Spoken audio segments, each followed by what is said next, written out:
PSSI sebut situasi pelik Piala Dunia U20 tidak pengaruhi naturalisasi 3 pemain keturunan.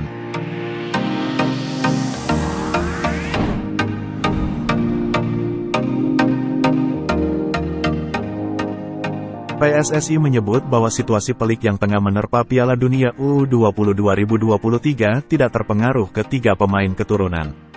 3 pemain keturunan yang tengah menjalani proses naturalisasi adalah Justin Hubner, Rafael Struijk, dan Ivar Jenner. Naturalisasi dari nama-nama yang disebut di atas tersebut segera memasuki tahap akhir. Sebelumnya, naturalisasi dari Justin Hubner sudah disetujui oleh DPR RI.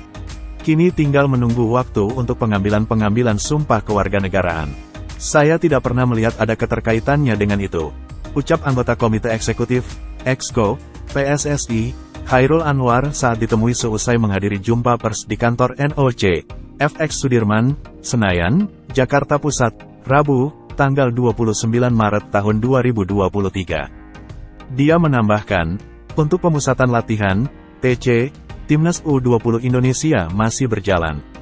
TC Timnas U20 Indonesia ini mulai digelar sejak tanggal 20 Maret tahun 2023. Tetap kita perjuangkan, tutur Chairul Anwar. Sampai saat ini masih latihan semua, kata Chairul Anwar.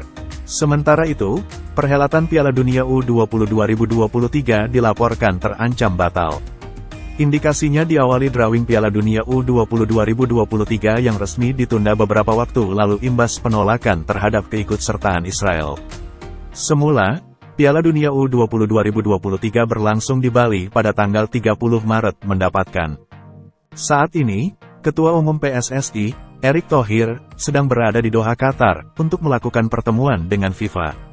Kunjungan Erick Thohir tersebut guna mencari jalan terbaik untuk pelaksanaan Piala Dunia U20 2023. Piala Dunia U20 2023 sendiri berlangsung pada tanggal 20 Mei sampai tanggal 11 Juni tahun 2023. Nantinya, pelaksanaan Piala Dunia U20 2023 akan menggunakan 6 stadion. Venue yang dimaksud, Stadion Utama Gelora Bung Karno, DKI Jakarta, Stadion Jakabaring, Palembang, Stadion Sijalak Harupat, Bandung, Stadion Manahan, Solo, Stadion Gelora Bung Tomo, Surabaya, dan Stadion Kapten Iwayan Dipta, Bali. Chairul Anwar berharap dialog Erick Thohir di Doha dapat melahirkan keputusan yang terbaik. Jadi nanti pasca beliau, Erick Thohir, pulang ketemu dengan FIFA, seperti apa hasilnya, ucap Chairul Anwar. Mudah-mudahan hasilnya baik dan nanti akan disampaikan. Secara spesifik, saya belum berani menjelaskan. Biar ketum yang menjelaskan, tutupnya.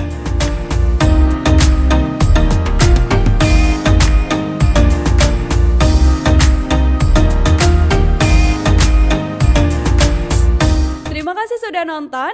Jangan lupa like, subscribe, dan share ya.